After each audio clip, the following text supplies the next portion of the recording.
vamos a iniciar, estamos emocionados porque vamos a iniciar una serie nueva, una serie que no habíamos hecho antes, no habíamos hecho nunca en esta iglesia, enseñar una pequeña serie sobre un libro del Antiguo Testamento. Hoy vamos a empezar a ver un libro, es pequeño, del Antiguo Testamento. Este libro fue escrito más o menos alrededor de en el año 1300, 1000 antes de Cristo, por ahí, súmale los 2000, o sea, es un libro que tiene más de 3300 años y sigue vigente. Hay libros que si ahorita vas a la librería de hace un año y están aburridísimos y no aplican para nada. Aquí te puedes comprobar cómo es la palabra de Dios que sigue estando vigente. En esos tiempos no había Wi-Fi, no había PayPal, no había Amazon, no había nada de esas cosas. Y aún así, la palabra de Dios sigue estando vigente para ti. Es el libro de Ruth. Si no lo has leído, hoy te invito a que abras tu Biblia, saques ahí, es como el octavo libro de Génesis en adelante. Y algo importante a la hora de estudiar libros del Antiguo Testamento y tenerlo más o menos en cuenta, tú que eres un seguidor de Cristo, recuerda que cada seguidor de Cristo debe ser un teólogo. Debemos de manejar ciertos términos. ¿Por qué? Porque estudiamos a Dios, porque lo amamos, ¿verdad? Todos los que estamos aquí estudiamos las cosas que amamos, leemos de las cosas que amamos. Cuanto más vamos a leer y estudiar de Dios. Algo que debemos de saber es que los libros del Nuevo Testamento, ahí podemos encontrar eclesiología. ¿Qué quiere decir? La manera en la que podemos administrar y gobernar la iglesia. Ahí encontramos todo ese tipo de cosas. Y eso hablamos los primeros 5 meses de este año. Por eso estuvimos viendo los valores del reino y vimos el libro de Hechos, Nuevo Testamento. Pero en el Antiguo Testamento tenemos que recordar lo que dice 2 de Timoteo 3:13, que toda escritura es inspirada por Dios. ¿Qué quiere decir que es inspirada? Que Él derrama su aliento, su espíritu sobre quien la escribió. Y es útil para enseñarnos, para mostrarnos lo que está mal, lo que está bien, nos corrige cuando estamos equivocados y nos enseña a hacer lo correcto. Es por eso que también podemos sacar grandes cosas del Antiguo Testamento, no como eclesiología, no cómo funciona la iglesia, pero sí cómo funcionas tú, como ladrillo de la iglesia, ¿okay? Por eso es bueno que entendamos esto. Y otra razón por la cual vamos a estudiar un libro del Antiguo Testamento, en especial este de Ruth, es porque vamos a encontrar varias lecciones importantes sobre relaciones humanas, sobre comunidad, porque tú y yo estamos llamados a pasar por las aguas turbulentas de la vida acompañado de otros. Nadie está llamado a ser el llanero solitario, ¿ok? Aunque te creas, no estás llamado. Si alguien cree que solo por la vida vas a lograrlo, no.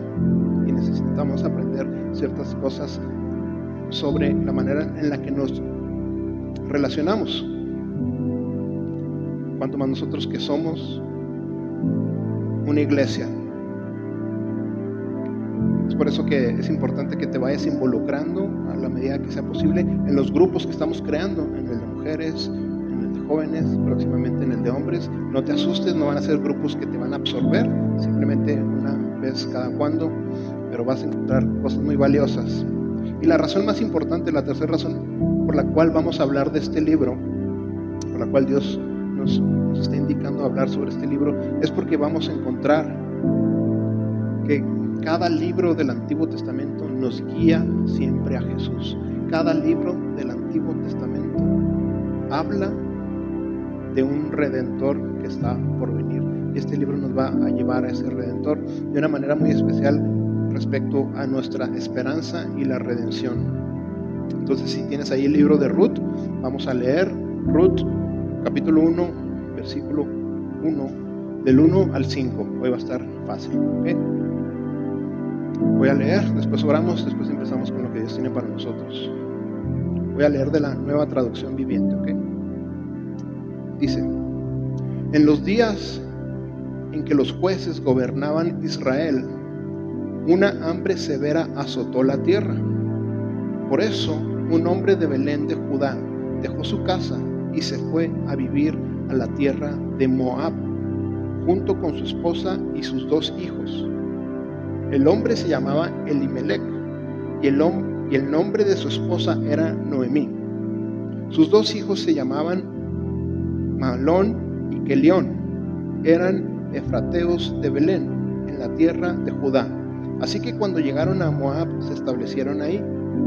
Tiempo después murió Elimelec y Noemí quedó sola con sus 2 hijos. Ellos se casaron con mujeres moabitas. Uno se casó con una mujer llamada Orfa y el otro con una mujer llamada Ruth. Pero unos 10 años después murieron tanto Mahlón como Kelión. Entonces Noemí quedó sola, sin sus 2 hijos y sin su esposo. Señor, te damos gracias por tu palabra. Y mientras la leemos, te pido que derrames a tu Espíritu Santo y nos muestre que estos no son simplemente cuentos, sino son historias verdaderas, personas reales, personas que experimentaron verdaderas tragedias, personas que experimentaron gozo.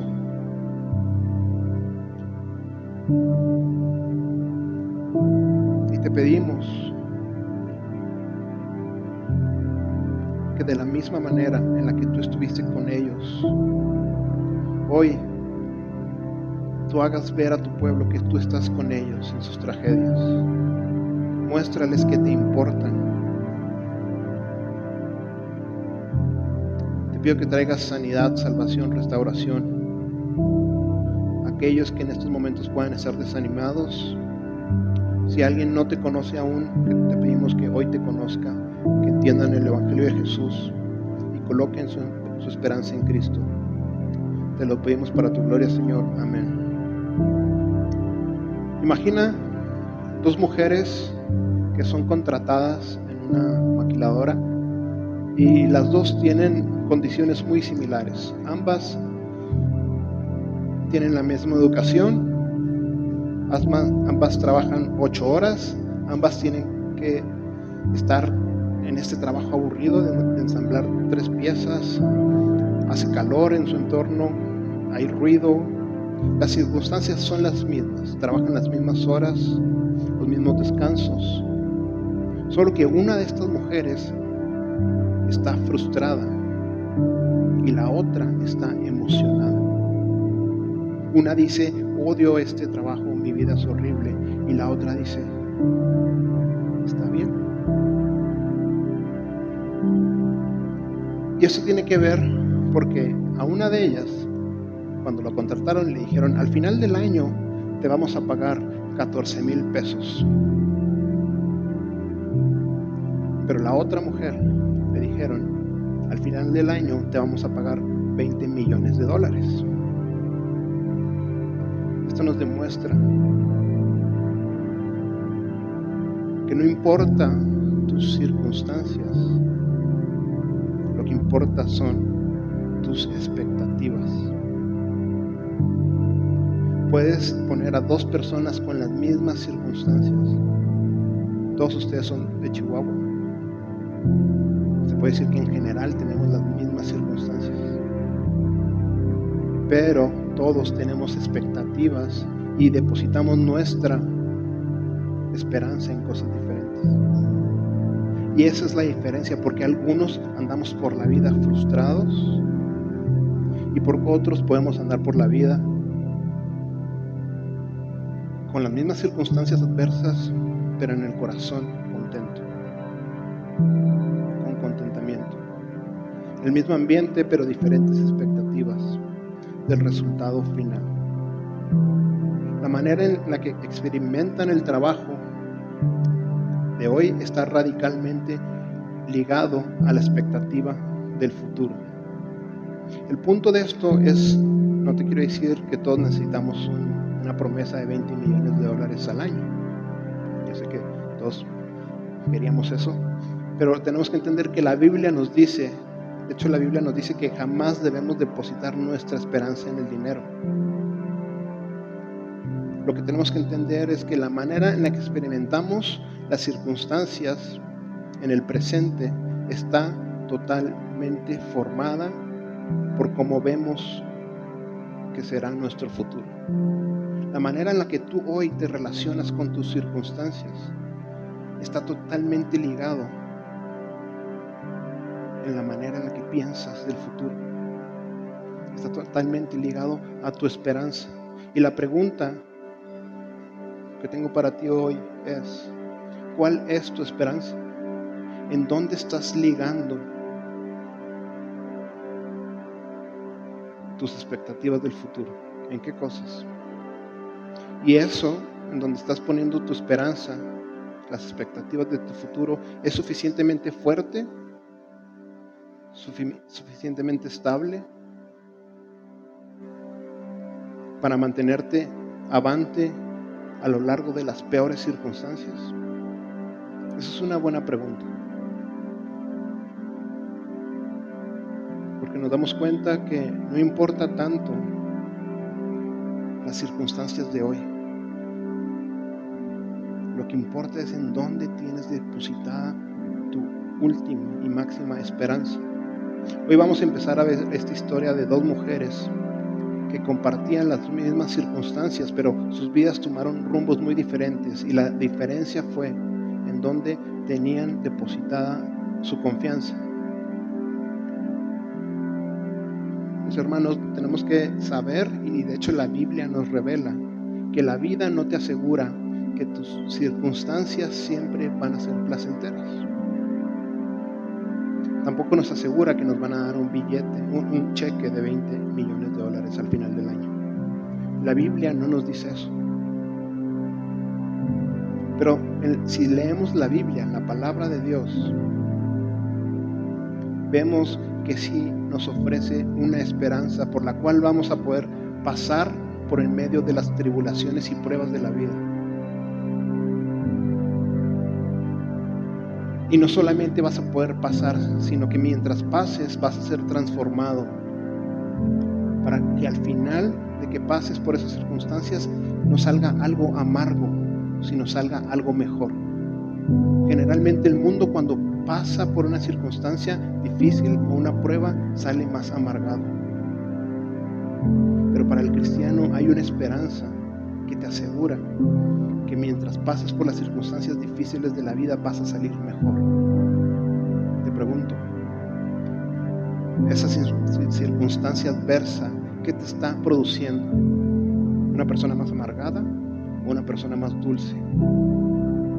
¿Una persona más resentida o una mejor persona?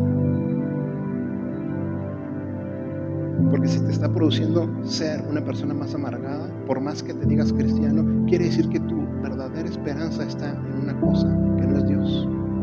Puede ser que esté en el dinero, en la familia, en el trabajo, en la aceptación, en tu físico o en cualquier cosa que se desmorona.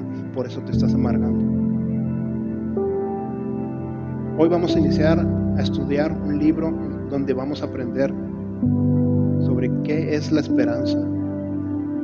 Hoy veremos una historia que empieza con una mujer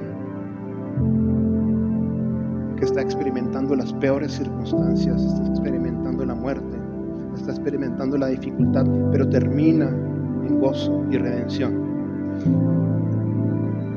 Y esto es increíble, la palabra de Dios, cómo aplica 3000 años atrás y cómo aplica hoy en 2021. Porque hoy no es muy diferente esos días. Hoy, a través de lo que hemos pasado el año pasado y tal vez muchos hemos estado experimentando dificultad, dolor, expectativas que no se han cumplido, enfermedad, problemas relacionales, problemas económicos, problemas de salud, problemas con tu pareja, o los que están solteros se sienten solos, o tal vez se han ido personas de tu vida y te sientes solitario, o dificultades espirituales. tienes que recordar que la Biblia no te asegura una vida libre de problemas.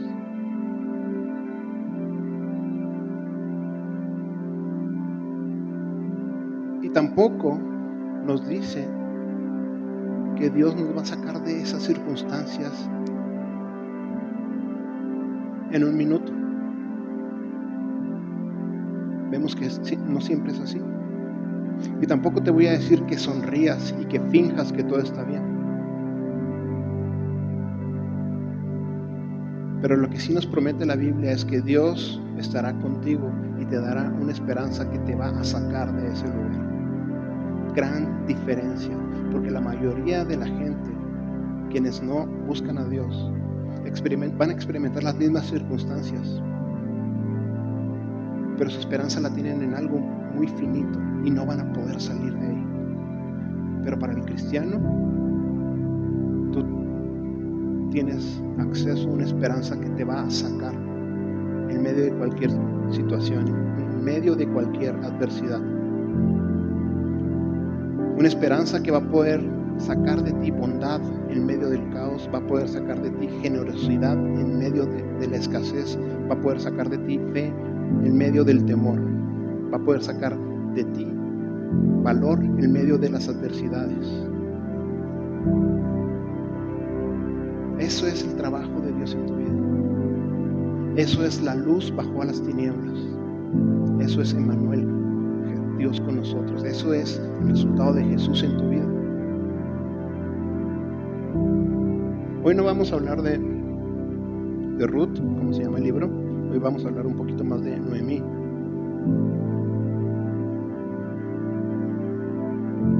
Esta Noemí que con su vida, con sus acciones, inspiró a Ruth. Porque ella, a pesar de que estaba viviendo circunstancias muy difíciles, siguió confiando y depositando su esperanza en Dios. Y lo mismo sucede con tu vida cuando sigues confiando en Dios. Inspiras a otros. ¿No te ha pasado que cuando vas manejando y te da hambre y tienes ganas de comer cualquier cosa ahí callejera? ¿Qué dices?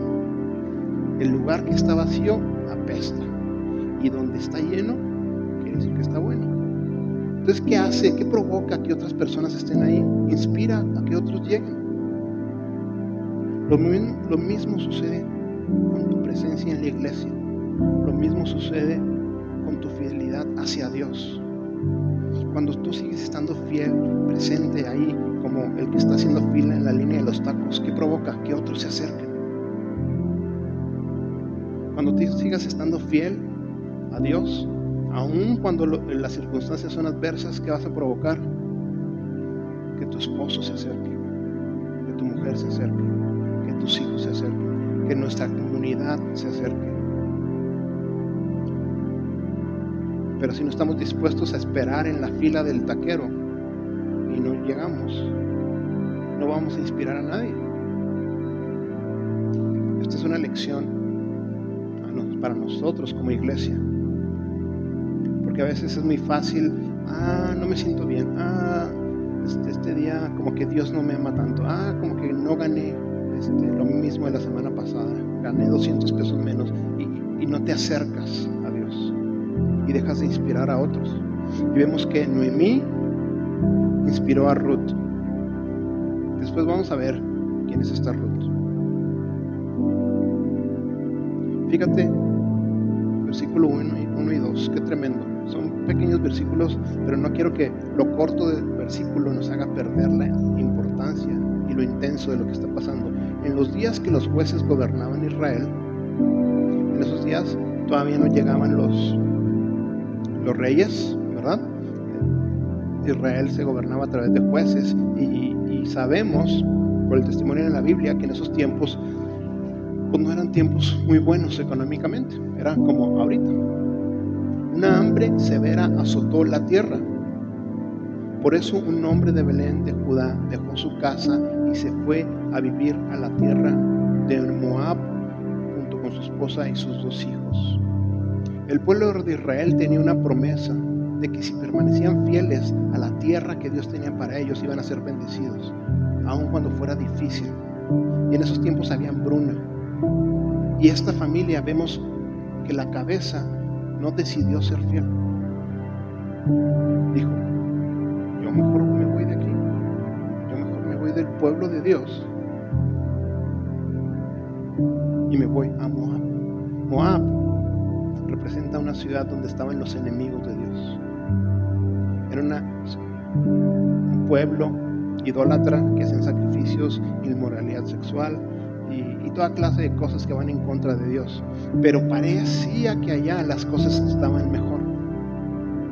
Y muchas veces eso nos pasa a nosotros, ¿no? Tenemos dificultades estando en el pueblo de Dios, estando fieles a la iglesia, orando, desarrollando nuestras disciplinas espirituales, pero de repente hay una hambre, puede ser económica o de lo que sea, y de repente dices como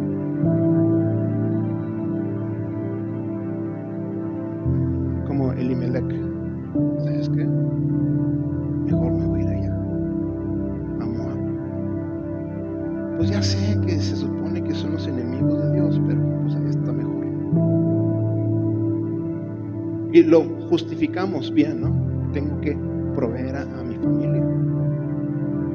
El hombre se llamaba Elimelech y el nombre de su esposa era Noemí. Sus dos hijos se llamaban Mahlón y Kelión. Y dice que en la tierra de Judá, que ellos se instalaron en Moab. Muchas veces así estamos nosotros, nos instalamos en cosas que ya no pertenecen al pueblo de Dios y dejamos de estar presentes en las reuniones del pueblo de Dios. Y no me refiero nada más aquí en la iglesia, que el Espíritu Santo te revele a qué me refiero.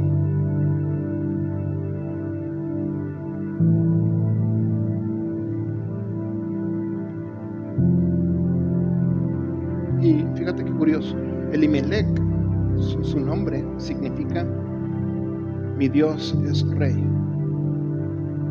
Su etiqueta decía algo muy bueno. Y a veces nosotros como cristianos, nuestra etiqueta dice soy cristiano, le pertenezco a Dios, pero tu etiqueta no define nada de lo que haces.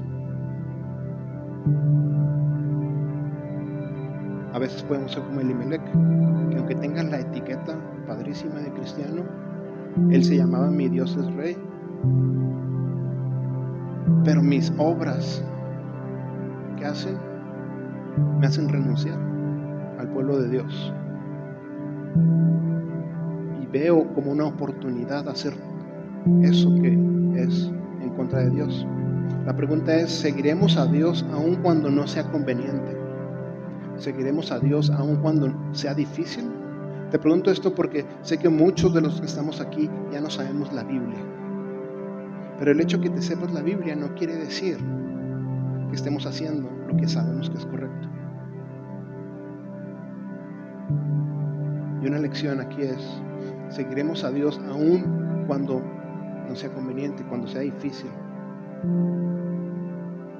Y es muy fácil empezar a hacer lo que hizo Elimelech, hacer lo correcto a mis ojos, no a los ojos de Dios, hacer lo correcto a mis ojos. Ya ves cómo este libro aplica en 2021. Por otro lado, tal vez puede ser que tú sí seas una persona que está haciendo lo correcto delante de Dios, que tú sí eres una persona que está siendo fiel a Dios y aún así estás sufriendo, estás pasando adversidades. Y te puedes preguntar, ¿por qué? O sea, yo sí estoy siendo fiel, yo no me he alejado de Dios, lo busco, me congrego, ofrendo, y aún así estoy experimentando dificultades en mi vida. Esto nos lleva a la primera lección del día de hoy. Número 1, una lección que quiero que todos entendamos como pueblo de Dios. Número 1, siempre habrá dificultades en la vida. ¿Ok? Ya sé que no está padre esta lección, pero es importante que la sepamos. Ya sea que ames a Dios y lo sigas con todo tu corazón, o ya sea que vayas en contra de Dios, en esta vida vas a experimentar dificultades.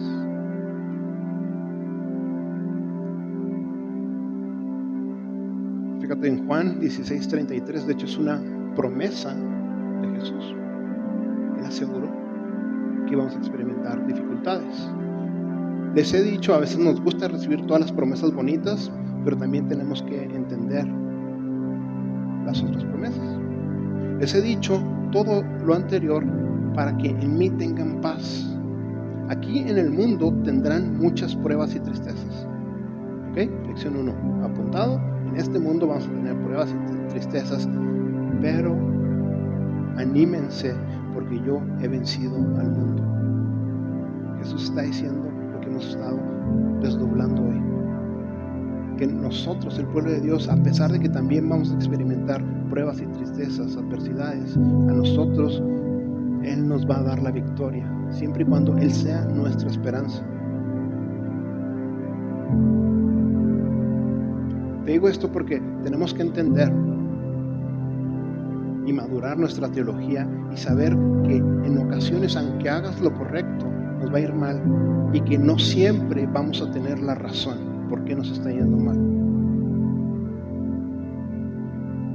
Hay veces en la Biblia que vemos que dice, esta persona hizo mal delante de Dios y tuvo sus consecuencias. Hay veces que sí, es así, pero hay otras veces que no. Hay veces que es un misterio. Sabemos que todo mal viene por causa de Satanás. Pero a veces es un misterio porque Dios permite que lo experimentemos. Pero tenemos que entender que si Él está permitiendo que esté llegando a nuestra vida, algo bueno va a sacar de ahí. Él no lo provoca, pero Él algo bueno va a sacar de ahí.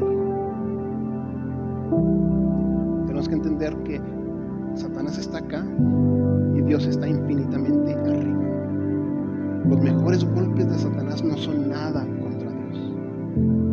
Y si Satanás viene a golpearnos, y si por alguna razón Dios lo permite, así como con Job, no es para nuestra destrucción. Dios utilizará esa fuerza de Satanás y la utilizará en su contra y a tu favor. Pero tenemos que conocer estas cosas porque estas cosas pasan. Somos su iglesia. Tenemos que prepararnos, nutrirnos de la palabra de Dios para cuando lleguen las cosas difíciles. Hay veces que no vamos a saber la razón. Fíjate, versículo 3. Ya después de que se establecieron ahí, versículo 3, dice, tiempo después murió Elimelec y Noemí quedó sola con sus 2 hijos. Yo sé que es un versículo pequeño, pero que no nos engaña lo pequeño del versículo con lo tremendo del dolor de la situación. Tiempo después murió Elimelec. Y te digo, no viene la razón. Simplemente murió. A veces es el enemigo, a veces es el mundo, a veces es el pecado del mundo o nuestro pecado, o a veces simplemente es la vida.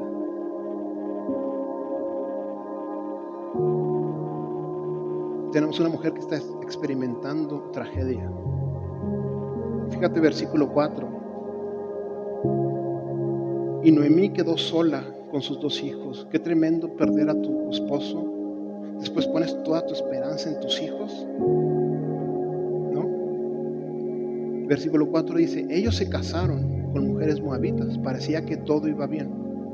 Uno se casó con una mujer llamada Orfa y el otro con una mujer llamada Ruth. Pero después de un tiempo, pero unos 10 años después, la vida, murieron tanto Mahlón como Kelión. Entonces Noemí quedó sola, sin sus 2 hijos y sin su esposo. Qué tremenda tragedia.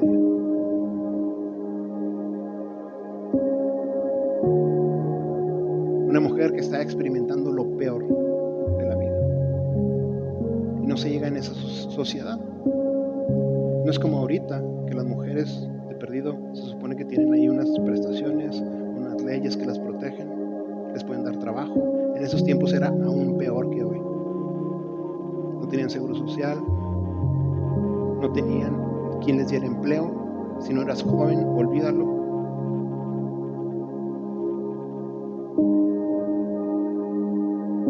Podemos ver que los tiempos difíciles van a llegar. Y la Biblia no tiene problema en decirnos la verdad. Podemos ver cómo con honestidad la Biblia describe lo difícil de la vida. Quiere decir que Dios no quiere que finjamos. Dios no quiere que finjamos. Yo sé que aquí en el argot de la iglesia puede ser común que vengamos y ¿cómo estás? Bendecido y súper bien y querer poner una sonrisa siempre. Dios no quiere que pongamos una sonrisa siempre. Dios sabe que la vida es difícil. Y sí estamos siempre bendecidos si entendemos a qué se refiere esa palabra. Pero hay veces que lo usamos ya como un cliché. Y tratamos de ocultar el dolor. Pero Dios quiere que sepas que Dios no ignora lo que estás pasando. Dios sabe cada una de tus adversidades. Ya sean las que te provocan tus enemigos, las que te provoca el diablo, las que provoca tu propio pecado, las que provocan la vida. Él las conoce, todas y cada una de ellas, y Dios no las ignora. Dios quiere que cuando hables con Él, las saques y las pongas delante de Él.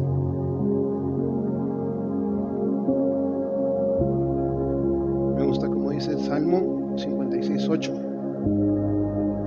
Tú llevas la cuenta de todas mis angustias y has juntado todas mis lágrimas en tu frasco. Has registrado cada una de ellas en tu libro. Dios sabe, mi hermano, las luchas que estás pasando.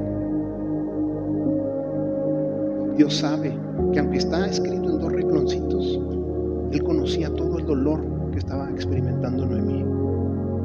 Perdió a su esposo, perdió a sus hijos.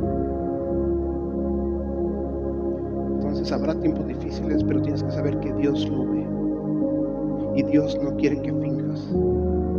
Y eso nos lleva a la lección número 2, de la cual quiero hablar hoy. Habrá tiempos difíciles y la lección número 2 es que todos tenemos que desarrollar humildad. Porque ante la dificultad es muy fácil ponernos en un tren de arrogancia o de víctimas y pensar que Dios es el enemigo, que Dios está en mi contra. Y siempre queremos saber por qué. Noemí pudo haber pensado, Dios me odia. Sobre todo en una sociedad como la de hoy, egocéntrica, que si se te poncha una llanta, ya sientes que Dios te odia. O si vas a Little Caesars por pizza y hay fila de más de 4 personas y crees que Dios ya está en contra de ti. Tenemos que desarrollar humildad. Dios es quien debe llevarse la gloria, a nosotros no. Nosotros estamos en proceso, estamos en formación. Y si sabes que a pesar de las dificultades Dios está ahí contigo, vas a empezar a desarrollar humildad. Que en vez de alejarte de Dios, que es lo que hace las dificultades con el mundo, con el pueblo de Dios se une más a Dios si te mantienes humilde. Las circunstancias difíciles te pueden llevar a este pensamiento de Dios no me ama, Dios no tiene poder, ni siquiera le importo, Dios está allá corriendo un planeta y no le importo yo. Y esa falsa humildad en realidad es orgullo, porque eres tan orgulloso para no creer la palabra de Dios, para no creer que Él te ama, que Él está contigo, que todas las cosas operan para bien para los que aman al Señor. Esto es lo que los comentadores dicen, el lado oscuro de la providencia. ¿Qué pudo haber experimentado Job cuando experimentó enfermedad? Y ojo, te estamos enseñando estas cosas porque tú como cristiano tienes que ser un maestro en identificar qué está sucediendo. Y como no lo somos, tenemos que orar y pedir sabiduría al Espíritu Santo y consejo en la comunidad de los demás cristianos. Porque por un lado, Pastor Abraham te está enseñando sobre que tenemos acceso a la salud divina. Y esa es una señal del reino de Dios. Y lo podemos pedir y esperar. Pero también tenemos que tener teología para la espera. Tenemos que pedir al Espíritu Santo sabiduría y saber dónde es nuestro proceso, en dónde estamos. Porque si no, vas a estar con estos cínicos. Que, ok, oré un día, fui a la iglesia una vez, Dios no me contestó, Dios no sirve, Dios no existe, Dios no tiene poder. Como pueblo de Dios tenemos que aprender cómo pedir y cómo esperar. Imagínate que pudo haber sentido Job, donde él no había hecho nada